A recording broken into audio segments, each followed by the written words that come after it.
પ્રભુની રોજની લીલા. જો આપણે સેવા તો કરીએ છીએ, પણ ઘણીવાર સેવામાં આનંદ કેમ નથી આવતો? કારણ મનમાં એ ભાવનાઓ નથી ચાલતી. જે સમયની સેવા કરતા હો એ સમયની લીલા ભાવનાનું ચિંતન મનમાં સતત રહેવું જોઈએ, અને તો જ એ સેવાનો આનંદ માણી શકાય.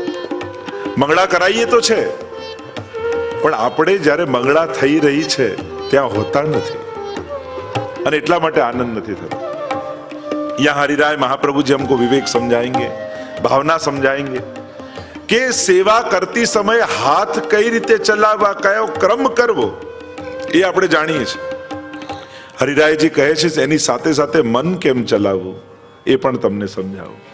મનમાં શું ચિંતન ચાલવું જોઈએ? તો ये प्रभु की नित्य की लीला है. ઠાકોરજી હજી પહોળી રહ્યા છે, અને પ્રભુ પહોળ્યા હોય એના પહેલા ભક્તો જાગી ગયા છે. આપણે ત્યાં પુષ્ટિ માર્ગમાં કાલ બાધક નથી, સાધક છે. આપણે ત્યાં તો વર્ષોત્સવની આથી જો તમે દ્વાદશ નિકુંજ આદિની વાર્તા જુઓ તો બધા જ ઋતુઓ પણ સખી બનીને ભગવાનની સેવા કરે, પ્રભુની સેવા કરે છે. અને એટલા માટે દર્શન ભયો સવેરો, હરિજુ કો દર્શન ભયો સવેરો. બ્રજ ભક્તોની સવાર ક્યારે થાય? ત્યારે લાલનના મુખારવિંદ જુએ. પુષ્ટિ માર્ગમાં એવું છે, બપોરે પણ મંગળા કરાવી શકો, પણ એક દિવસ સવારે, એક દિવસ બપોરે, ત્રીજા દિવસે સાંજે, એ રીતે નહીં. એ ક્રમ ચોક્કસ રાખો. તમે એમ પ્રશ્ન કરો, અરે બપોરે સવાર પાડવાની? હા, તો તમે સવારમાં રાત નથી પાડી દેતા? કેમ સવાર પડાવી તો દો છો ઠાકોરજીને, તો પછી સવારે ના પડાવાય. પણ यहाँ તો ભક્તને આધીન કરી અને મહાપ્રભુજીએ ઠાકોરજીને પધરાવ્યા છે, ભક્તને વશ કરીને પધરાવ્યા છે. જેમ વશીકરણ થયેલો વ્યક્તિ પેલો જાદુગર જેમ બતાવે એમ જુએ છે, એમ ભક્ત જેમ ભગવાનને બતાવે એમ ઠાકોરજીને દેખાય છે. અને એટલા માટે અહીંયા શરૂઆત જ કરી, પ્રાત સમય ઉઠી કે બ્રજબાલા, ગાવત મંગલ ગીત રસાલા, કર શ્રૃંગાર મથનિયા ધોવે, અપનો અપનો દહ્યો બિલોવે, મથન કરે મોહન જસ ગાવે, સુમિર સુમિર હરિગુણ સચુપાવે. પ્રાત સમય ઉઠી કે બ્રજબાલા. આપણને તો સૌથી પહેલો પ્રોબ્લેમ જ એ થાય કે પ્રાત સમય, બધાને સૌથી પહેલો પ્રોબ્લેમ જ સવારે જાગવાનો સૌથી પહેલા તો હોય. પણ યોગ્ય સમય, અનુકૂળ સમય, કે જે સમય ઠાકોરજીનો હોય. જો તમને એમ લાગતું હું થોડુંક વ્યવહારિક પણ સાથે ચાલતો જઈશ, જેથી તમને વ્યવહારિક ઉકેલ પણ મળતા જાય, એટલે તમને એમ લાગતું હોય કે સવારે બહુ જ લૌકિક કાર્યો રહે છે, કોઈ ઓફિસ જતું હોય, કોઈ સ્કૂલ જતું હોય, કામ, તો બધા જતા રહે પછી શરૂ કરો. એમ લાગે કે હવે ઠાકોરજી માટેનો સમય ફાળવી શકીએ એમ છે. કારણ કે પ્રભુ પાસે જ્યારે હોઈએ, જો આપણે 24 કલાક ઠાકોરજીના નથી બની શકતા, પણ જ્યારે ઠાકોરજી પાસે હોઈએ ત્યારે તો ઠાકોરજીના થઈને એની પાસે બેસીએ, ત્યારે તો કોશિશ એવી કરીએ કે હવે આ કલાક હું ઠાકોરજીનો, હમણાં હું પ્રભુનો. આપણે કહીએ ને હમણાં ફેમિલીનો ટાઈમ છે, હમણાં બિઝનેસની વાત ન કરતા, હમણાં બિઝનેસનો ટાઈમ છે, હમણાં ઘરની વાત ન કરીશ. લોકો કેવા ટાઈમ સ્પેન્ડ. આપણી તકલીફ એ છે, જો સારું કામ કરવા માટે આપણે બધા સમય ફિક્સ કરી દઈએ કે સેવા એટલે 9 થી 11 સવારે કરવાની, આ તો આ જ કરવાનું, આટલા વાગે તો આટલું. સારા કામ માટે બધા 2 કલાક બાંધેલા હોય, અને ક્રોધ એ તો 24 કલાક કરે, લોભ એ 24 કલાક કરાય, ઈર્ષા એ 24 કલાક કરાય. એટલે ખરાબ કામો માટે 24 કલાક ખુલ્લું. પણ પાઠનો ટાઈમ તો હવે તો પૂરો થઈ ગયો, હવે તો પતી ગયો સમય. એટલે એવા ટાઈમ ટુ ટાઈમ આપણે પહોંચાવી દઈએ, કારણ કે એ સમય પૂરો થઈ ગયો. એટલે સારા કામોને સમયમાં બાંધી રાખીએ અને ખરાબ કામોને ખુલ્લા મૂકી દઈએ છીએ. મૂળ વિષય પર આવું. પ્રાત સમય ઉઠી કે બ્રજબાલા, ગાવત મંગલ ગીત રસાલા. કારણ જો જાગી રહી છે ગોપીઓ, ત્યારે પણ ગાવત મંગલ ગીત રસાલા. તમે એક એક શબ્દો હરિરાયજીના જોજો, બાલ ભાવની સાથે માધુર્ય ભાવ એક એક શબ્દોમાં હરિરાયજી પરોતા જશે, અને બંને ભાવ સાથે ચાલતા જશે. એ બાલ ભાવ બી ચાલશે ને સાથે માધુર્ય ભાવ પણ ચાલશે, નંદાલયની લીલા પણ ચાલશે, નિકુંજ લીલા પણ ચાલશે. ગોપીઓ જાગી છે, પણ શું ગાન કરતી કરતી જાગી કે રાત્રિના સમયે ગોવર્ધન ગિરી સઘન કંદરા રૈન નિવાસ કિયો પિય પ્યારી. ઠાકોરજીની જે સમગ્ર રાત્રિની લીલા છે એનો આનંદ હજી ગોપીઓના મનમાંથી ગયો નથી. રાત્રે તમે સત્સંગ કરીને ઘરેથી સૂઈ જાઓ, એનો આનંદ સાથે સવારે જાગવું જોઈએ. તો સૂઈ જવું પણ સેવા કહેવાય. આપણે જે રાતના સત્સંગ કરીને આશ્રયનું પદ બોલીને સૂઈએ છે અને ત્યારે જે બોલતી સમય જે આનંદ છે એનો સંપર્ક સવારે હો ત્યાં સુધી એનો આવેશ રહેવો જોઈએ. અહીંયા ગોપીઓ રાત્રિની લીલામાં જે આનંદ કર્યો છે એ સ્મરણ કરતા કરતા સૂતી છે. એટલે હવે જાગી તો પણ પ્રાત સમય ઉઠી કે બ્રજબાલા ગાવત મંગલ ગીત રસાલા. वो रसाल गीत गाती गाती गोपियां जगी है. कर श्रृंगार मथनिया धोवे अपनो अपनो दह्यो बिलोवे. હવે ગોપીઓ સ્નાન કરી સેવા માટે તૈયાર થઈ છે. ભગવત સેવા માટે જ્યારે જવું હોય તો કઈ રીતે જવાય? કર શ્રૃંગાર મથનિયા ધોવે. ઠાકોરજી પાસે જઈએ ને તો વ્રજ ભક્ત બનીને જવું. એટલે આપણે ત્યાં કહેવાય ને કે આમ ધોતી બંડી પહેરવી કે સાડી પહેરવી. આવું કેમ આગ્રહ? કારણ આગ્રહ એ વાતનો છે કે વસ્ત્રો પણ ભાવને પ્રગટ કરે છે. તમે કોઈની શોક સભામાં ગયા હો ને ભારે સેલો પહેરીને જાઓ તો વાંધો શું છે? કપડું જ છે ને. યા તમે કોઈના લગ્નમાં ગયા હો સાવ ધોળો જેમ શ્રદ્ધાંજલિ સભામાં ગયા હો એવું પહેરીને જાઓ તો વાંધો શું આવે? લોકો શું કે કેમ અપસુકન કરો છો આવું પહેરીને, એમ કે તો વાંધો શું છે? ચલો તમને નરેન્દ્ર મોદી ડિનર માટે બોલાવે, તમે બરમુડો ટી શર્ટ પહેરીને જાઓ, કેમ કેમ ના જવાય? એમાં શું થઈ ગયું? કારણ તમે શું પહેરીને જાઓ? ચલો એ બોલાવે, કાં સૂટ પહેરો, કાં જે સારામાં સારું લાગે, કે જે કપડાથી એને રિસ્પેક્ટ આપી શકાય એવા કપડા પહેરીને જાઓ ને. એમ ઠાકોરજી પાસે જઈએ તો બરમુડો ટી શર્ટ પહેરીને કેમ ના જવાય? કારણ વસ્ત્રો પણ કોઈના આદરનું પ્રતીક છે. તમે ઘણીવાર માહોલને આદર આપો છો એવા કપડાં પહેરીને, એમ ઘણીવાર વ્યક્તિઓને પણ આદર આપો છો એવા વસ્ત્રો પહેરીને. તો ઠાકોરજી પાસે જઈએ તો કેવી રીતે જવું એનો પણ વિવેક છે. જો પુષ્ટિ માર્ગમાં ભાવ પક્ષ, સિદ્ધાંત પક્ષ અને ત્રીજો છે વ્યવહાર પક્ષ.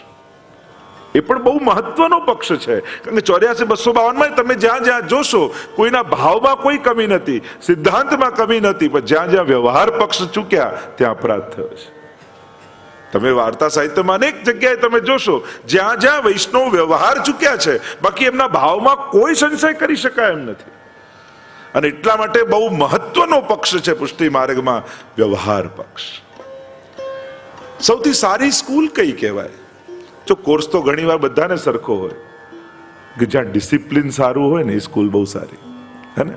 આપણે સ્કૂલમાં બાળકોને ક્યાં રાખીએ? અહીંયા ડિસિપ્લિન બહુ સારું, આ બહુ સારી સ્કૂલ છે. એમ પુષ્ટિ માર્ગનું ડિસિપ્લિન બહુ સારું છે, અઘરો નથી. પણ આ સારી સ્કૂલ કેમ છે? કારણ કે એનું શિસ્ત 500 વર્ષથી આપણા આચાર્યો અને વૈષ્ણવે જાળવી રાખ્યું છે. એની જોડે કોમ્પ્રોમાઇઝ નથી કર્યું. અહીંયા લો નથી, ડિસિપ્લિન્સ છે, રૂલ્સ નથી. કાયદા અને શિસ્તમાં ફરક હોય છે. મોટા ભાગે પુષ્ટિ માર્ગમાં આપણે કાયદાઓ નથી, શિસ્તનો વધારે આદર અપાય છે. એટલે આમ બોલાય, આમ બેસાય, આમ જવાય, આમ પહેરાય. આ બધું શું છે? આ બધું કોઈ લો બુકમાં નથી લખ્યું, આ કોઈ રૂલ નથી. આ ડિસિપ્લિન છે કે તમે તમારી વાણી દ્વારા, વ્યવહાર દ્વારા, વસ્ત્ર દ્વારા, આ બધા દ્વારા પ્રભુનો આદર જાળવી શકો છો, એને રિસ્પેક્ટ આપી શકો છો. અને એટલા માટે મૂળ વાત જે કરી રહ્યો હતો કે આ ગાવત મંગલ ગીત રસાલા કર શ્રૃંગાર મથનિયા ધોવે. શ્રૃંગાર કર્યા છે, સેવા માટે તૈયાર થયા છે. અને એટલા માટે વૈષ્ણવે પણ તમે જ્યારે સેવામાં આવો ને તમને ઠાકોરજી પહેલા જુએ તો તમને જોઈને ઠાકોરજીને વ્રજભક્તોની યાદ આવવી જોઈએ, તો એને સેવામાં આનંદ આવે. પણ ફલાણા ભાઈ ને ફલાણા બેન દેખાય તો પ્રભુને સેવામાં એટલો આનંદ નથી આવતો. ત્યારે પોતાની જાત, પોતાનો વ્યવહાર, પોતાનું વ્યક્તિત્વ બધું જ ભૂલી તમારી અંદર કેવલ એક વ્રજભક્ત રહેવો જોઈએ. અને એટલા માટે આપણે ત્યાં તો એ ભાવ છે જ કે આ પુષ્ટિ કાયેન નિશ્ચય, જો મહાપ્રભુજીને કહા આ મારી પુષ્ટિ સૃષ્ટિ એ ઠાકોરજીના શ્રીઅંગની સૃષ્ટિ છે. કોઈ ને કોઈ વ્રજભક્ત લીલાનું સ્વરૂપ છે આ વૈષ્ણવનું. એમ ન માનતા કે કોઈ સંજોગ થયો, કોઈ વૈષ્ણવ કુળમાં જન્મ લીધો એટલે વૈષ્ણવ થઈ ગયા, બીજા કોઈ ધર્મમાં થયા હોત તો બીજા કોઈ ધર્મ ફોલો કરતા હોત, બીજા કોઈ સંપ્રદાયમાં હોત તો તમે બીજું કંઈ ફોલો કરતા હોત. ના, આ અકસ્માત નથી. તમે કોઈ પણ ધર્મમાં હોત, કોઈ પણ દેશમાં જન્મ્યા હોત, કોઈ પણ સંપ્રદાયમાં જન્મ્યા હોત, પણ તમે પુષ્ટિ માર્ગીય વૈષ્ણવ જ થાત અને તમે ભગવત સેવા જ કરત, કારણ કે તમે ઠાકોરજીની શ્રીઅંગની સૃષ્ટિ છો. એટલે આ કોઈ અકસ્માત નથી, આ ભગવાનની વ્યવસ્થા છે કે જેને કારણે તમે પુષ્ટિ માર્ગીય વૈષ્ણવો છો. તમે વૈષ્ણવ છો એ અકસ્માત નથી. હિન્દુ સ્વયં ભગવદ ગીતામાં ભગવાનના શબ્દો છે, સુચિનામ શ્રીમતાંગે હે. જ્યારે કોઈ ભક્તને ત્યાં પેદા થાય છે ત્યારે અકસ્માત નથી હોતો, એના પૂર્વ જન્મની સાધના હોય છે અને ભગવાનની કૃપા હોય છે. એટલે તમે વૈષ્ણવ છો એ કોઈ અકસ્માત, કોઈ વૈષ્ણવ કુળમાં જન્મ લઈ લીધો એટલે વૈષ્ણવ બની ગયા એવું નથી. તમે ગત જન્મમાં પણ વૈષ્ણવ હશો અને મહાપ્રભુની કૃપા થઈ એટલે આ વખતે એવી જગ્યાએ જન્મ મળ્યો જ્યાં ભક્તિ કરવાની બધી સુવિધા હતી અને તમે ઠાકોરજીની સેવા કરી શક્યા. આ પ્રભુનું આયોજન છે, એટલે આને અકસ્માત ન માનતા. ઘણી વાર લોકોને એમ થાય કે અહીંયા જન્મ્યા હોત તો આ કંઠી હોત, આ હોત તો આ હોત, પેલા ક્યાંક બીજા દેશમાં જન્મ્યા હોત તો પેલું માનતા હોત. ના, તમે ગમે ત્યાં હોત, પણ જો તમે પુષ્ટિ સૃષ્ટિ છો, પ્રભુના શ્રીઅંગની સૃષ્ટિ છો, તો ગમે ત્યાંથી ખેંચાઈ અને ભગવત સેવામાં જોડાઈ જાત. તમે મહાપ્રભુજીના સેવક જ થયા હોત. તમે સાધારણ નથી. તમારા દરેકની અંદર કોઈ એક વ્રજભક્ત બિરાજમાન છે અને એટલા માટે એ વ્રજભક્ત ભૂતલ પર ભગવત સેવા જ કરવા આવ્યો છે. પણ એણે તમારા શરીરને સિલેક્ટ કર્યો છે મદદ કરવા, એટલા માટે તમારા શરીરને એને વિક્ષેપ ન કરાવશો, એને પ્રતિબંધ ન બનાવશો આ શરીર દ્વારા. એ અંદર રહેલા વ્રજભક્તને સેવા કરવા દેજો, તમે સહાયક થઈ જજો. તમે સેવા નથી કરતા, તમારી અંદર રહેલી એ લીલાત્મક ગોપીને સેવા કરવી છે. એના માટે જે ભૂતલ પર આવી છે, ખાલી તમારા શરીરનો એ સાથ માંગી રહી છે. એટલે તમે પ્રતિબંધ ન કરતા આ શરીરથી એને કરવા દેજો. પ્રોઢાપી દુહિતા યદ્વત સ્નેહા ન પ્રેષ્યતે વર તથા દેહે ન કર્તવ્યમ वरस्तुष्यति नान्यथा. श्री महाप्रभु जी के शब्दों में कहूं अंतःकरण प्रबोध में, तब महाप्रभु जी कहते हैं कि जैसे कि कोई कन्या किसी माँ को बड़ी प्रिय है અને એટલી બધી વાલી છે એની દીકરી કે પરણાવતી નથી. બધાએ કહ્યું કે અરે મોટી થઈ હવે તો પરણાવ, તો પરણાવી દીધી, પણ પરણાઈ પણ એટલી વાલી છે કે એને વળાવતી નથી. અને જો પતિ પાસે મોકલતી નથી તો મહાપ્રભુજી કહે છે એ દીકરીનું અહિત કરે છે અને વરને પણ નારાજ કરે છે. એમ બ્રહ્મ સંબંધ કરાવી આ દેહરૂપી કન્યાને તમે પરણાવી દીધી, પણ હવે ભગવત સેવામાં વળાવશો નહીં તો આ દેહનું પણ અહિત કરો છો અને પ્રભુને પણ નારાજ કરી રહ્યા છો. और इसीलिए इसका साफल्य, इसकी सार्थकता, इसका सुख उसी में है कि आप भगवत सेवा में इसको जोड़ दो. तो कर श्रृंगार मथनिया धोवे, जो मूल बात हूं કરી રહ્યો હતો કે કર શ્રૃંગાર લીલાત્મક સ્વરૂપ ધારણ કરી વ્રજ ભક્તોનું રૂપ લઈને જવું.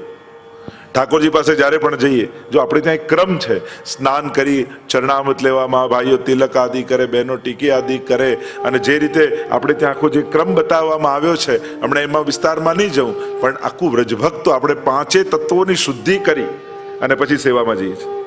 કારણ કે મર્યાદા માર્ગીનો દેહ એ લૌકિક છે. ક્ષિત જલ પાવક ગગન સમીન ચ રચિત ય અધમ શરીરા. મર્યાદા માર્ગમાં આ દેહને અધમ કયો છે, પણ મારા મહાપ્રભુજી કહે કે મારા વૈષ્ણવનો દેહ અધમ નથી. કારણ કે ઠાકોરજીએ પોતાના શ્રીઅંગમાંથી ઘડ્યો છે. શ્રીઅંગની સેવા માટે જે આંખો મને ભગવત દર્શનમાં મદદ કરતી હોય એને અધમ કેમ કહું? જે જીવવાથી હું ભગવત ગુણગાન કરતો હોઉં એ જીવાને અધમ કેમ કહું? જે કર્ણના માધ્યમથી ભગવત કથા સાંભળતો હોઉં એને અધમ કેમ કહું? તો શું વૈષ્ણવનો દેહ પંચભૌતિક નથી? હા છે, પણ એ પાંચ તત્વો લૌકિક નથી. એ પૃથ્વી જળ તેજ વાયુ આકાશ બરાબર, પણ એ પૃથ્વી તત્વ ઠાકોરજી ક્યાંથી લે? તો કે વ્રજ રજમાંથી.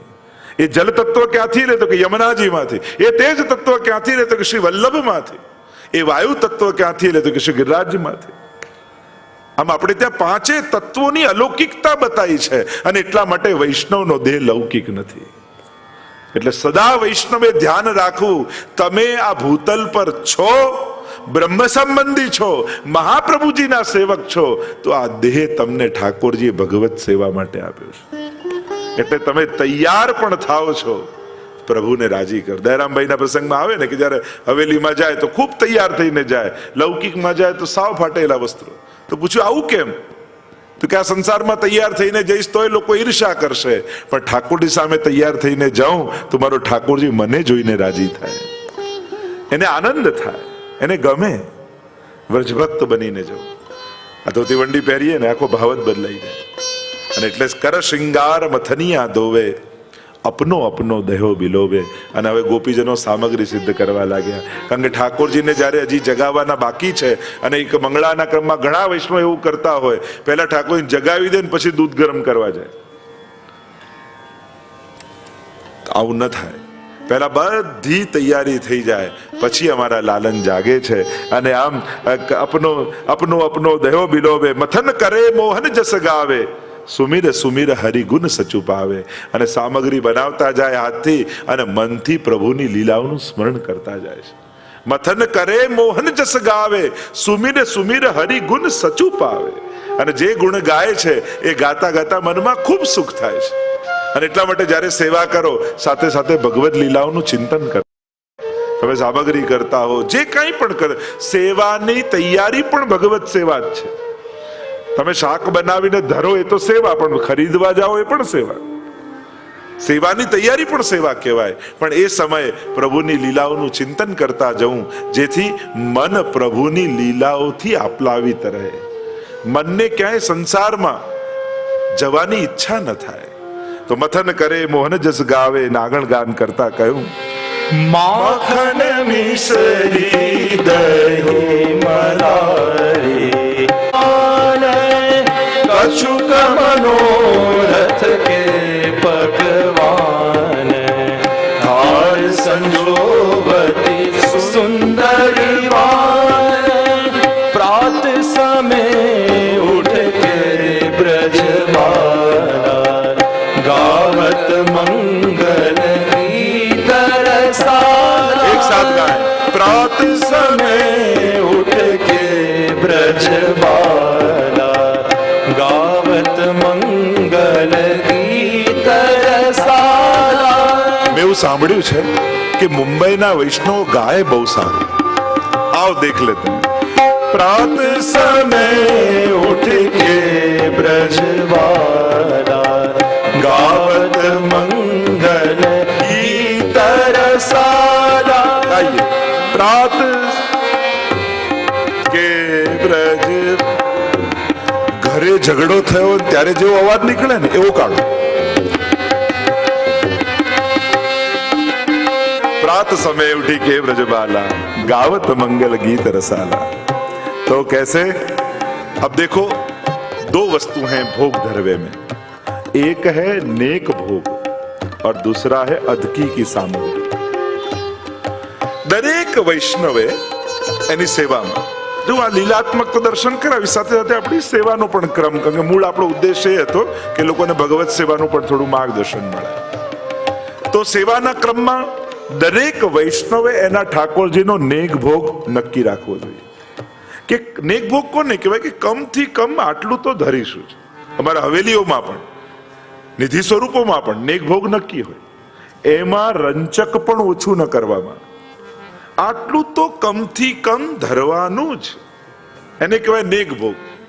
અને બીજું કહેવાય, આજે કોઈ ઉત્સવ આવ્યો, કોઈનો જન્મદિવસ આવ્યો, કોઈક વિશેષ મનોરથ આવ્યો, તો પ્રભુને અધકીની સામગ્રી આરોગાવાય. કે ચલો આજે આ ઉત્સવ આવ્યો તો આ સામગ્રી આરોગાવો. જેમ ગુસાઈનો ઉત્સવ આવે આપણે જલેબીની સામગ્રી, એમ દરેક પ્રસંગમાં આપણે ત્યાં દરેક ઉત્સવોમાં કોઈ ને કોઈ વિશેષ પ્રકારની સામગ્રી આરોગાવાનો ક્રમ છે. આપણે ત્યાં ભાવની અભિવ્યક્તિ લૌકિક રીતે નથી થતી. ત્રણ માધ્યમ ગુસાઈજી આપણને આપ્યા છે આપણા ભાવને પ્રભુ આગળ અભિવ્યક્ત કરવાના, અને એ છે રાગ, ભોગ અને શ્રૃંગાર. કારણ કે પ્રભુ પરમ અલૌકિક છે. એ લૌકિક સમજતા નથી, લૌકિક સાંભળતા. મનુતે નૈવ લૌकिकम. हमारे ठाकुर जी लौकिक नहीं है, और लौकिक नहीं है इसलिए वो लौकिक समझते नहीं है, लौकिक सुनते नहीं है और लौकिक जानते नहीं. ऐसे हमारे ठाकुर जी. और इसलिए परम अलौकिक એવા ઠાકોરજીને પોતાના ભાવની વાત કરવા માટે અલૌકિક માધ્યમનો આશ્રય કરવો પડે છે. અને અલૌકિક માધ્યમ કયા છે? તો કે આ ત્રણ: રાગ, ભોગ અને શ્રૃંગાર. અને વિશેષમાં સજાવટ, મનોરથ રૂપે આ રીતે આપણા ભાવને અભિવ્યક્ત કરીએ છીએ. અમારા તો પ્રાચીન આચાર્ય વચનામૃતમાં એમ કહેતા કે કોઈ જ્યારે સંકટ આવે, વિપત્તિ આવે તો કંઈ પ્રભુ આગળ કહેવાતું નથી, પ્રભુનો નેક ભોગ ડબલ કરી દેવો.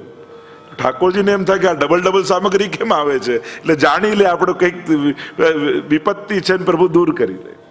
આપણે ત્યાં પ્રભુને કહીને શ્રમ ના અપાય, આપણે ત્યાં પોતાના ભાવ અને વિચારોને કહેવાનો પ્રકાર છે. તો આ ત્રણ દ્વારા આપણે આપણા ભાવને અભિવ્યક્ત કરીએ છીએ, રાગ, ભોગ અને શ્રૃંગાર દ્વારા.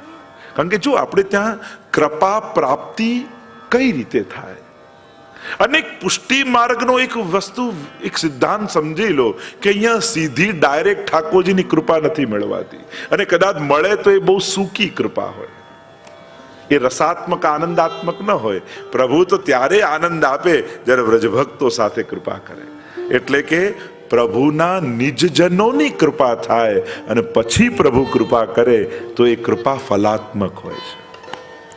અને એટલા માટે મનોરથના દર્શન પણ કરતા હોઈએ ત્યારે પ્રભુ ન બિરાજ્યા હોય ત્યાં સુધી તો બધી સજાવટ છે. પ્રભુ બિરાજી જાય પછી બધું આધિદૈવિક થઈ જાય, મનોરથ થઈ જાય. અને એટલા માટે પછી તો પક્ષી, હરણ, ગાય, ગોપી ભલે કાષ્ટના ધર્યા, પણ પ્રભુ પધાર્યા એટલે બધામાં આધિદૈવિક સ્વરૂપ આવી ગયું. આ બધાના દર્શન કરવાના અને પછી ઠાકોરજીના દર્શન કરવાના. એક જુદા જ દર્શન. સીધા તમે ઘણીવાર હવેલીમાં જાઓ, સીધા ઠાકોરજી દર્શન કરો, એના કરતા કોઈ ભગવતી બહુ ભાવથી દર્શન કરતું હોય એની સામે જુઓ, અને હવે ઠાકોર સામે જુઓ તો કોઈ જુદો જ ભાવ આવશે. તો આ બધા કોઈક ભાવે લોભતા, વલ્લભાખ્યાનમાં કહ્યું ને, વૈસે તો વેણુ ગીતમાં આ બધાનું વર્ણન છે. પ્રાયો બતામ વિહિગા મુનયો વનેસ્મિન કૃષ્ણે ક્ષણાસ્તદુદિતમ કલવેણુ ગીતમ આરુહ્ય યે ધ્રુમ ભુજાન રુચિર પ્રબાલાન શૃણવંતી મૃતદશો વિગતાન્ય વાચઃ. પક્ષીઓ જો, હરણીઓ જો, ધન્યાસ્તુ મૂળમતયોપી હરિણ્ય એતા યા નંદ નંદન ઉપાત વિચિત્ર વેશમ આકર્ણ વેણુ રણિતમ સહ કૃષ્ણ સારા પૂજામ દધુ વિરચતામ પ્રણયાવલોકૈ. સમજી ગયા? નહીં? વાંધો નહીં, ધીમે ધીમે સમજીશું.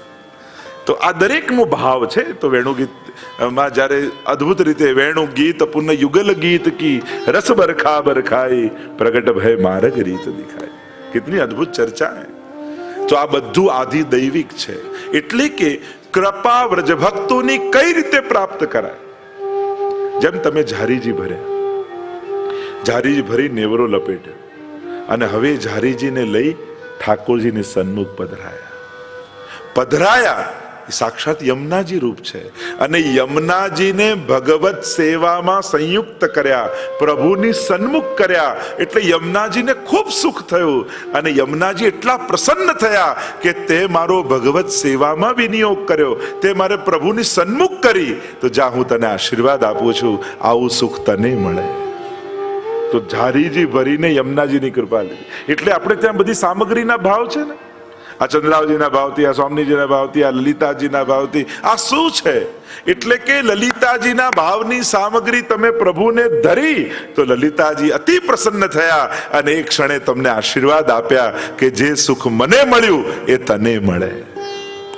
આપણે કેમ કે સકડી ભોગ, આ સિરમોર કહેવાય ને, સકડી ભોગ ધરી કેમ? કારણ કે સ્વામીજીના ભાવનો ભોગ છે. અને પુષ્ટિ ભક્તિમાં સર્વોપરી ફલ એ સ્વામીજીનો આનંદ છે. અને એ પોતાના આનંદનું દાન જ્યારે કરે એ સર્વોચ્ચ ફલ કહેવાય છે. તો આ સામગ્રી, લોકોને એમ થાય શું આ બનાવીને ભોગ ધરવાનું? અરે આ વસ્તુ નથી ધરતા. તમે એ લીલાત્મક વ્રજભક્તોને પ્રભુની અંગીકાર કરો છો સેવામાં, અને એમની કૃપાને પ્રાપ્ત કરો છો એ સામગ્રી ધરીને. એટલે આ વ્રજભક્તોની કૃપા પ્રાપ્તિનો પ્રકાર છે. આપણે ત્યાં આમ રાગ, ભોગ અને શૃંગાર ત્રણેયનું માધ્યમ છે. તો આ પ્રકાર કૃપા પ્રાપ્તિનો, જેમ તમે પુષ્પની માળા સિદ્ધ કરી અને વ્રજભક્તોનું સ્વરૂપ છે અને એ લઈને ઠાકોરજીના શ્રીકંઠમાં ધરી અને વ્રજભક્તો એટલા પ્રસન્ન થઈ ગયા, તે અમારો ભગવત સંબંધ કરાવ્યો, જ્યાં તને આશીર્વાદ આપીએ છે, અમારા જેવું સુખ તને મળે.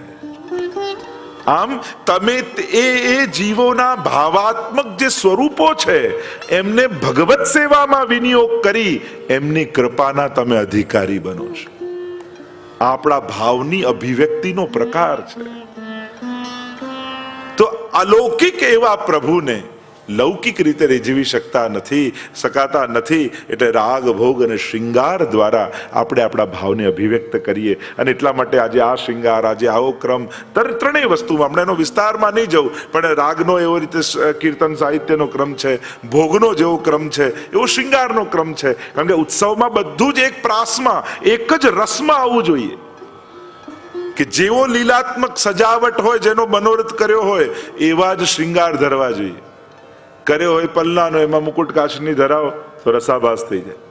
તમે જે મનોરથ કર્યો હોય તદ ભાવરૂપ શૃંગાર, તદ ભાવરૂપ સામગ્રી, એવા જ કીર્તન અને એવી જ સજાવટ, આ ચારે એક રસમાં આવે ત્યારે તમારો મનોરથ આધિદૈવિક બને. અને એટલા માટે આ વિવેક, ઘણી વાર અત્યારે શું થાય છે, કંઈ પણ હોય આપણા ઘરમાં જે પડ્યું હોય બધું ગોઠવી દઈએ. અષ્ટસખા હોય, ગોપીઓ હોય, ગાયો હોય, ગોવાલ હોય, ઘણા તો રોજ બધું ગોઠવીને રાખે. તો પુષ્ટિ માર્ગીય ક્રમમાં રોજ બધું નથી આવતું. તમે ખંડપાઠ આદિ ધરો તો એમાં ગાય આદિ કિલોના આદિ ધરો, બાકી જે સજાવટનું હોય છે રોજ નથી આવતું. અને કઈ સજાવટમાં ગોપો આવે, કઈ સજાવટમાં ગાયો આવે ન આવે, શેમાં ખાલી ગોપીઓ આવે, આનો પણ વિવેક છે. દરેક મનોરથનો એક રસ છે અને રસ અનુસાર એની સજાવટ થાય. તો અહીંયા ગોપીજનો કેવા છે તો કે નેગ ભોગ, એનું પહેલા વર્ણન કરતા કહ્યું, માખન મિસરી દહીં મલાઈ, ઓટ્યો દૂધ કપૂર મિલાઈ. માખન મિસરી દહીં મલાઈ, ઓટ્યો દૂધ કપૂર મિલાઈ. આ નેગ ભોગ છે ઠાકોરજીનો. માખન મિશ્રી દયો મલાઈ, ઓટ્યો દૂધ કપૂર મિલાઈ. આટલી વસ્તુ નિત્ય પ્રભુને આવે છે મંગળામાં, એટલે એ તૈયાર કરી. પણ આજે કયો મનોરથ છે, આજે કયો દિવસ છે, એ વિચાર કરી ગોપીજનોએ કંઈક વિશેષ સિદ્ધ કર્યું છે. એનું વર્ણન કરતા હરિરાય મહાપ્રભુજી કહે, કછુક મનોરથ કે ભગવાન, હાર સંજોવતી સુંદરી વાન. કછુક મનોરથ કે ભગવાન, હાર સંજોવતી સુંદરી વાન. પ્રાત समय उठ के ब्रजबाला, गावत मंगल गीत रसाला. પ્રાત સમય ઉઠ કે ब्रजबाला, गावत मंगल गीत रसाला. તો નેક ભોગનું વર્ણન કર્યું, માખન મિશ્રી દયો મલાઈ, ઓટ્યો દૂધ કપૂર મિલાઈ. એ નેક ભોગ આવે. હવે જે ઉત્સવ છે આજનો, તો કછુક મનોરથ કે પકવાન, હાર સંજોવતી સુંદર. બે વસ્તુ બતાવી, એક તો અદકીની સામગ્રી અને બીજું એની સજાવટ. જો ધરવાનો પણ પ્રકાર છે. ઘણા લોકો સૂકા મેવાનો એવી ખીચડી કરીને ધરે કે અડધો કલાક તો ઠાકોરજીને છૂટો પાડવામાં જ થઈ જાય. એમાં તો સરાવન ટાઈમ થઈ જાય કે આમાં કાજુ ક્યાં, કિસમિસ ક્યાં, મિશ્રી ક્યાં. આપણે ત્યાં તો સજાવટ, દરેક વસ્તુને ઉત્તમ રીતે ધરવાનો પ્રકાર પુષ્ટિ માર્ગનો છે. અને આપે તો ઘણીવાર કેટલી શિબિરો ને કેટલે પ્રદર્શનીઓ કરી છે, કેટલા પ્રકારની આરતી, કેટલા પ્રકારની સામગ્રી, કેટલા પ્રકારના શૃંગાર. તો એને કઈ રીતે સજાવવું એનો પણ એક વિવેક છે. એ રીતે ધરવું કે પ્રભુને આરોગવાની ઈચ્છા થાય. તમે ક્યાં કોઈના ઘરે ગયા હો, સીધી થાળી લો જમો, ઈચ્છા થાય? તમે જ કહો ભૂખ નથી. ભલે બળેલું કાચું બનાવ્યું હોય પણ કર્મ અનુહાર લીવાવે પ્રેમપૂર્વક ના આટલું લો, તમને બહુ આનંદ આવશે. તમારી ભાવતી વસ્તુ આમ ઉમળકો કરી કે તમને એમ થાય કે ભલે બળેલું લાવો, એક કટકો તો લઈ જ લો. તો આરોગ્ય જેમ જો બનાવવું, ધરાવવું અને આરોગાવવું, આ ત્રણેયનો આપણે ત્યાં પ્રકાર છે. સૌથી પહેલા તો સિદ્ધ કઈ રીતે કરવું એનો એક પ્રકાર, એનો એક વિવેક, એનો એક વ્યવહારિક વિવેક સિદ્ધ કરવાનો. પણ આપણે ત્યાં જે દૂધગર, અંચકડી, સગડા આદિના પ્રકારો છે, એટલે એકબીજાના હાથ નથી લગાવવા, આખી જે પ્રકાર બતાવ્યો છે એમાં પણ હમણાં ઊંડાણમાં નહીં જવું. પણ સિદ્ધ કરવાનો પ્રકાર, પછી સજાવવાનો ને ધરવાનો પ્રકાર. દૂધગર કઈ બાજુ આવે, અંચકડી કઈ બાજુ આવે, સખડી કઈ રીતે આવે, થાળ કઈ રીતે સજાવાય, કોર કઈ રીતે સનાય, પછી પ્રભુને આરોગાવાનો પ્રકાર કે કવી રીતે પ્રભુને કર્મ અનુહાર કાની આપી અને કઈ રીતે ઠાકોરજીને વિનંતી કરાય, એનો પણ એક પ્રકાર. એટલે આ ત્રણ સ્ટેપ યાદ રાખવાના. આ વિવેક છે. શાસ્ત્રો મહાપ્રભુજી સુબોધમાં એક જગ્યાએ એક આજ્ઞા કરે છે, બનાવનાર સેવ પીરસવા આવે તે પણ ઉત્તમ પક્ષ નથી. આપણે ત્યાં આખો એક પક્ષ છે, એનો આખો એક વ્યવહારિક પક્ષ છે આપણે ત્યાં બતાવવામાં આવ્યો. તો અહીંયા કછુક મનોરથ કે પકવાન થાર સંજોવતી સુંદરબાન, કંઈક વિશેષ મનોરથની સામગ્રી. જો તમને ભલે મિશ્રીની આજ્ઞા હોય પણ ઉત્સવ આવે તો એ મિશ્રીને કેસરવાળી કરી શકાય, એને ખીલોના કરીને ધરી શકાય, ભલે મિશ્રીની આજ્ઞા છે. પણ જેને ઉત્તમતાથી કરવું જ છે અને ઉત્સવ આવે તો ઠાકોરજીની દ્રષ્ટિ પહેલા ક્યાં જાય? નેક ભોગમાં કે કછુક મનોરથ કે ભગવાન? તો બધા જાણો છો, શું કરો બોલાવડાવો છો મારી પાસે? પ્રભુને એમ થાય કે નવું શું છે? નેક ભોગ તો ખબર છે કે શું આવવાનું છે. તો મર્યાદા માર્ગનો પેલો થાળ ગાય ને, આ છે ના છે ના છે ના છે, થાળ ગાય, ધરે નહીં પણ ગાય. ટેરો ખોલે ખબર પડે એ જૂની જાણીતી મિશ્રી પડી હોય, ખાલી ખાવામાં જ હોય, પણ વૈષ્ણવ તો બનાવીને ધરે. એટલે ઠાકોરજીનું પહેલું ધ્યાન, પહેલો હાથ જાય આજે નવી કઈ સામગ્રી છે. અને એટલા માટે નૂતન સામગ્રી હોય ને એ રીતે ધરવી કે પ્રભુ પહેલા એને લઈ શકે, પ્રભુનો પહેલા હાથ ત્યાં જાય.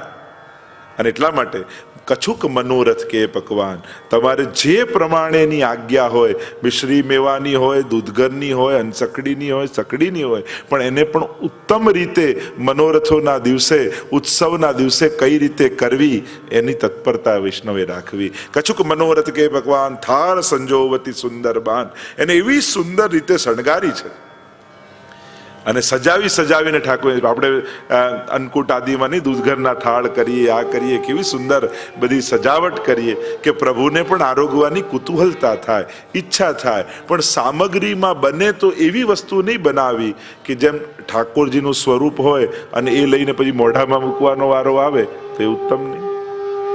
બને તો પશુ પંખીના આકાર પણ નહીં બનાવવા.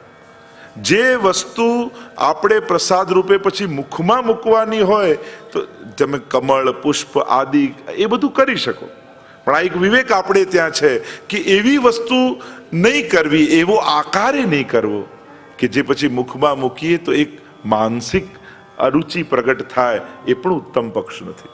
અને એટલા માટે આપણે ત્યાં અમુક આકારો નથી બનાવતા. નહીં તો પછી અઘાસુરના મુખમાં ઠાકોરજી આવી ગયા હતા, પછી શું થયું એનું? એટલા માટે પ્રભુનું કોઈ આકાર એવો બનાવીએ નહીં કે જેથી લેવામાં આવે. ઘરે લોકો બર્થડે પણ કરતા હોય, ઘણી વાર એમાંય કૃષ્ણ મૂકે, આ શ્રીનાથજી મૂકે, પછી એને કાપે, એ પણ ઉત્તમ પક્ષ નથી. ઘણી વાર શું ઠાકોરજીનો ક્યાં ઉપયોગ કરવો? અત્યારે શું ચિત્રો, સ્વરૂપો એટલા બધા મળવા લાગ્યા છે, આપણે ગમે ત્યાં ઠાકોરજીને મૂકી દઈએ છીએ. તો એને જો અમુક વિવેક છે. આપણે ત્યાં પ્રસાદી વસ્તી મૂકો તોય ચાલે, પ્રસાદી ઉપરણો હોય, પ્રસાદી માલા હોય, પ્રભુના પ્રસાદી વસ્ત્રો, દરેક જગ્યાએ ઠાકોરજીને પધરાવવાની જરૂર કે યોગ્ય નથી. એમની પ્રસાદી વસ્તુ મૂકો તો પણ ચાલે. હું જો મારી વાત કરું તો મેં તો કારમાં આગળ ડેસ્ક ઉપર પણ ઠાકોરજી નથી રાખ્યા. હું તો એમ માનું ઠાકોરજી તો માલિક છે, એમને તો પાછળની સીટમાં આરામથી બિરાજમાન કરીને આપણે કાર ચલાવીએ. પણ એ ગણપતિ ને હનુમાનજી જેમ આપણી રક્ષા કરવા ડેક પર ઉભા રહે, એ ઠાકોરજી માટે ઉત્તમ પક્ષ નથી. હા, ત્યાં તમે કોઈ પ્રસાદી વસ્તુ રાખી દો, આ એક વ્યવહારિક પક્ષ છે અને રાખ્યા છે, એમાં કોઈ અપરાધ નથી. પછી એવું ના કરતા બધા જય જઈને કાઢવા લાગે. બધા આ સત્સંગમાં ગયા હતા, ક્યાં ગયા હતા? ઠાકોરજીને કાઢો. એમનું સ્મૃતિ છે, પણ ઉત્તમ પક્ષ એ છે કે કોઈ પ્રસાદી વસ્તુ રાખી દો. એ પણ ભગવત પ્રસાદી વસ્તુ પણ ભગવદ રૂપ જ છે, એમાં જરાય ન્યૂનતા નથી. કારણ કે મર્યાદા માર્ગમાં સ્વીકાર છે, અહીંયા તો અંગીકાર છે. અંગરૂપ બનાવીને ઠાકોરજી પાછું આપે છે. એટલે જે વસ્તુ પ્રભુ અંગરૂપ કરીને આપે એ ભગવદ રૂપ છે, અને એટલા માટે એનો પણ એ જ સામર્થ્ય છે જેટલું ઠાકોરજીમાં સામર્થ્ય છે. તો આ વિવેક રાખો. તો થાર સંજોવતી સુંદર બાન સુંદર રીતે સજાવી અને ઠાકોરને ધરવું અને આગળ વર્ણન કરતા શ્રી હરિરાય મહાપ્રભુજી કહે, નયે વસન ભૂષણ હરિલાયક લેશલી સુંદરી સબ સુખદાયક. નયે વસન ભૂષણ હરિલાયક લેશલી સુંદરી સબ સુખદાયક. અતિ સુરંગ ખિલોનાદીને વિવિધ મનોરથ મન में कीने. अति सुरंग खिलोनादीने विविध मनोरथ मन में कीने.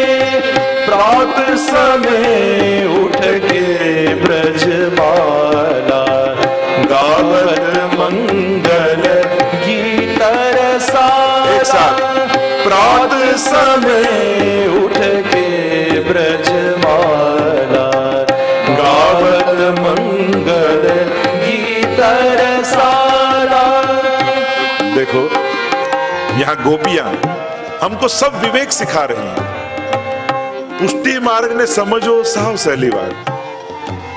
આ સંજોગમાં એક ગોપી શું કરે એવું વિચારી લો એટલે વૈષ્ણવ કર્તવ્ય આવી.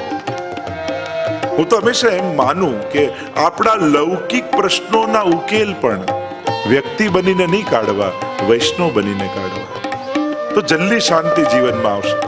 કોઈ વ્યક્તિ બનીને ઉકેલ કાઢવા જશો ને તો વધારે ગૂંચવાઈ જશો. પણ આ સમય એક વૈષ્ણવ શું કરે એ રીતે વિચારશો ને તુરંત શાંતિ થઈ જશે સંસારમાં. એમ આ પુષ્ટિ માર્ગને સમજવા માટે સીધી વાત, એક ગોપી શું કરે બસ આટલું વિચારી લો એટલે તમને સિદ્ધાંત સહજ થઈ જશે. કારણ કે સેવા રીત પ્રીત વ્રજજન કી જનહિત જગ પ્રગટાઈ પ્રગટ ભય मार्ग रीत दिखाई. श्री महाप्रभु जी ने रीत और प्रीत दोनों व्रजजन की दी है, इसलिए दोनों की महत्ता है. એક આપણે ત્યાં એક સૌથી મોટી વાત એક્સક્યુઝ એક સૌથી સારો એ ચાલે, પ્રભુ તો ભાવના ભૂખ્યા, બીજું કાંઈ ના આવડે તો ચાલે. આમ કહી અને આપણે બધું મૂકી દઈએ એ પણ ઉત્તમ પક્ષ નથી. આ પોતાની જાતને છેતરવાની વાત. આ બે લોજિક બહુ ચાલે. એક તો ભાવના ભૂખ્યા અને બીજું મારું દિલ ચોખ્ખું છે, મારે સેવા કરવાની શું જરૂર છે, હું કોઈને હેરાન નથી કરતો, કોઈનું બગાડતો નથી, કોઈનું કંઈ કરતો નથી, મારે સેવા કરવાની ક્યાં જરૂર છે. અરે તું કે છે દિલ ચોખ્ખું, પાડોશીને પૂછ તો ખબર પડે. દુનિયામાં બધાને પોતાનું દિલ ચોખ્ખું જ લાગતું હોય, પણ ભગવાનની નજીક જવાની ઈચ્છા નથી થતી ત્યાં સુધી માનજે કે હજી દિલ ચોખ્ખું નથી થયું. કારણ કે પ્રભુ પાસે જવાની ઈચ્છા નથી થતી એ જ પ્રમાણ સૌથી મોટું છે કે હજી અંતઃકરણમાં કોઈક મલિનતા છે. કેમ? મારો આત્મા પરમાત્મા તરફ ખેંચાતો નથી. કયા પ્રતિબંધો, કયા વિક્ષેપો હજી છે કે હજી આત્માને મેં રોકી રાખ્યો છે? એ કેમ ગતિ કરતો નથી કે જે વેદની આજ્ઞા છે, યો યદંસ સતમ ભજે. આ સહજ વૃત્તિ છે, આ પ્રવૃત્તિ નથી, વૃત્તિ છે.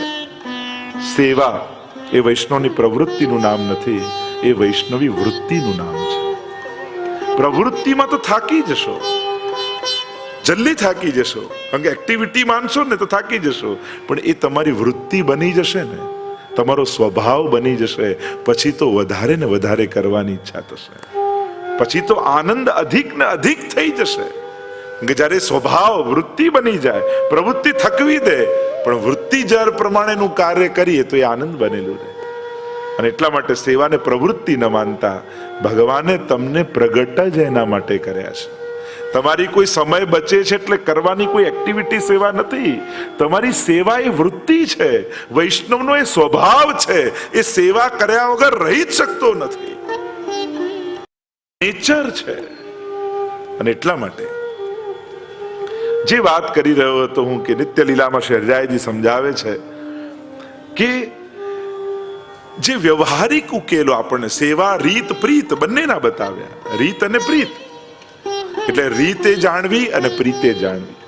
એટલે જે બીજું એસ કે દિલ ચોખ્ખું છે, ખાલી દિલ ચોખ્ખું હોવું પૂરતું નથી હોતું. ઉત્તમ ભાવને ઉત્તમ રીતે પ્રગટ કરતા આવડવું જોઈએ.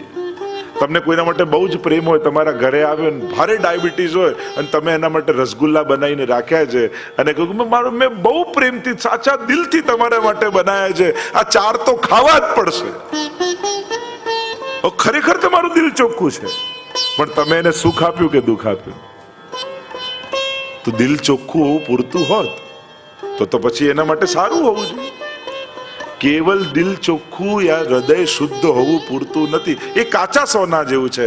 કાચું સોનું પહેરીને ફરતા નથી, એના શણગાર બનાવીને પહેરીએ તો શોભામાં અભિવૃદ્ધિ થાય.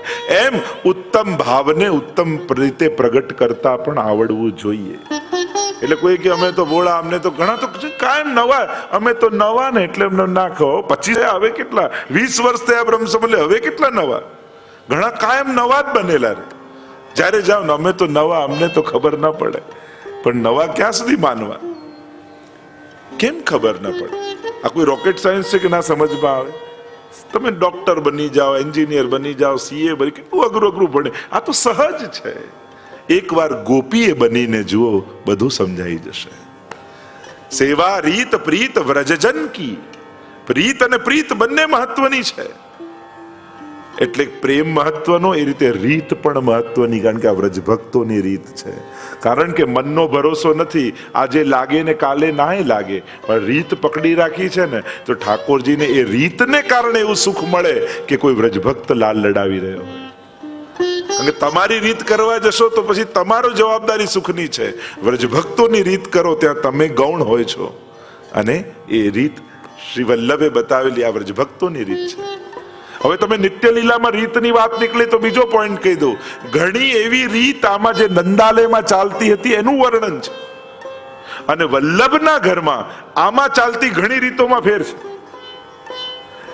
અને એટલા માટે જ કદાચ ઠાકોરજીએ કહ્યું હશે કે ભોગ શ્રૃંગાર યશોદા મૈયા શ્રી વિઠ્ઠલનાથ કે હાથ કો ભાવ, યા રહ્યો મોહે શ્રી વલ્લભ ગ્રહ ભાવે. કારણ કે નંદાલયમાં પણ જે સૂક્ષ્મ શ્રમ ઠાકોરજીને પડતા હતા એ મહાપ્રભુજી સેવા ક્રમમાંથી કાઢી દીધા.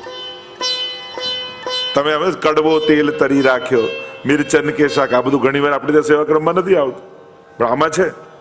યા કીર્તન સાહિત્યમાં જુઓ, ધરી અંગીઠી સુખદાયી રુચિ રીતો, સૈયા મંદિરમાં ક્યાં અંગીઠી ધરે? તો ઘણા ક્રમો એવા છે જે કીર્તન સાહિત્યમાં છે, આમાં છે. ફૂલન કી ગાદી ફૂલન કે તકી આદિ છે. માધવ ભટ્ટ કાશ્મીરી કરવા ગયા, સોઈ રહી ગઈ, પ્રભુને વાગી તો તીર ખાવું પડે. એટલે તમે ઘણા ક્રમ એવા જોશો કે તમને કીર્તન સાહિત્યમાં, નિત્ય લીલામાં, નંદાલયના ક્રમમાં તમને ઘણી રીત જોવા મળશે.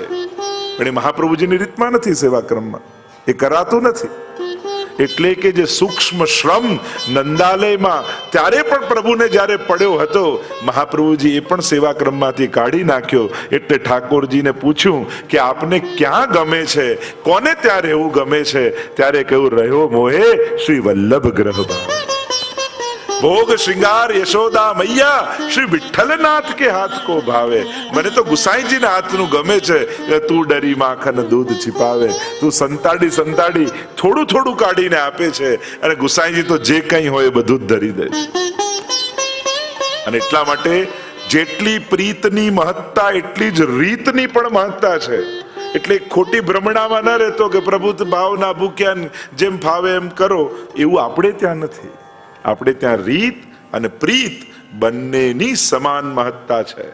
અને એટલા માટે, અને ભગવત શાસ્ત્રમાં પણ, ભગવદ ગીતામાં પણ ભગવાન કહે, યસ શાસ્ત્ર વિધિમુત્સૃજ્ય વર્તતે કામકારત ન સિદ્ધિ વાપનોતી ન સુખમ ન પરામ ગતિમ.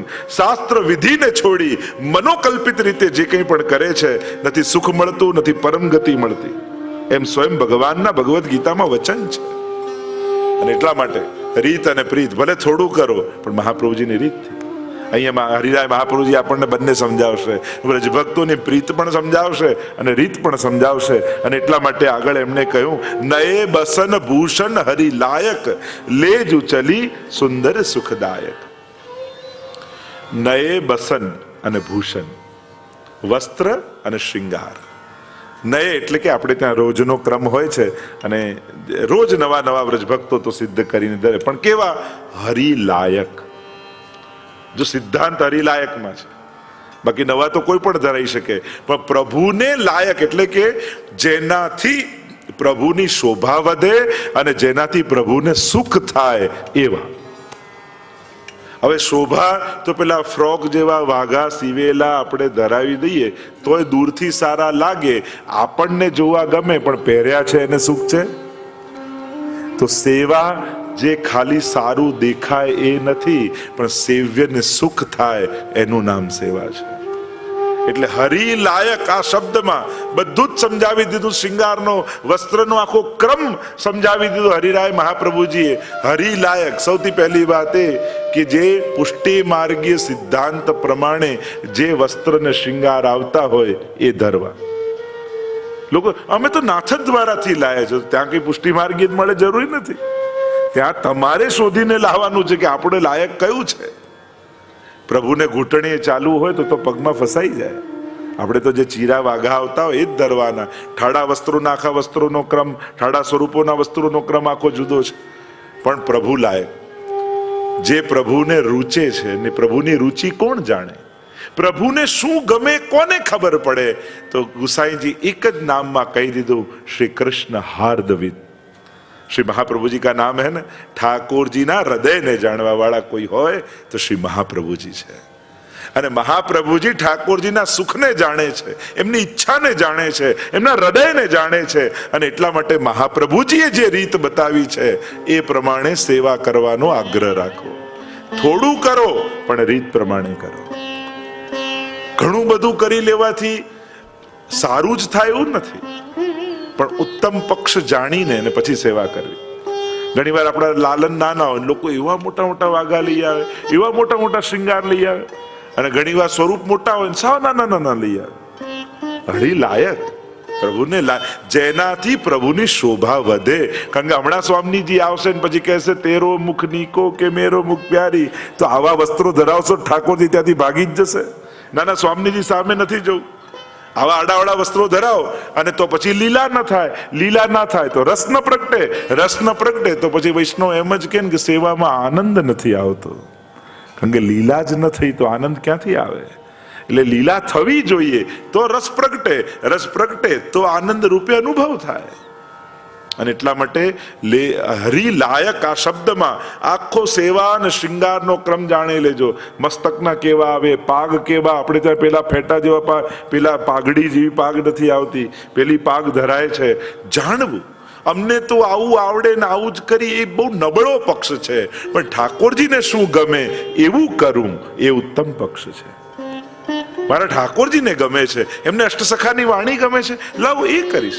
ગાતા ના આવડે તો વાંચીશ, વાંચતા વાંચતા ક્યારેક ગાતા થઈ જશો.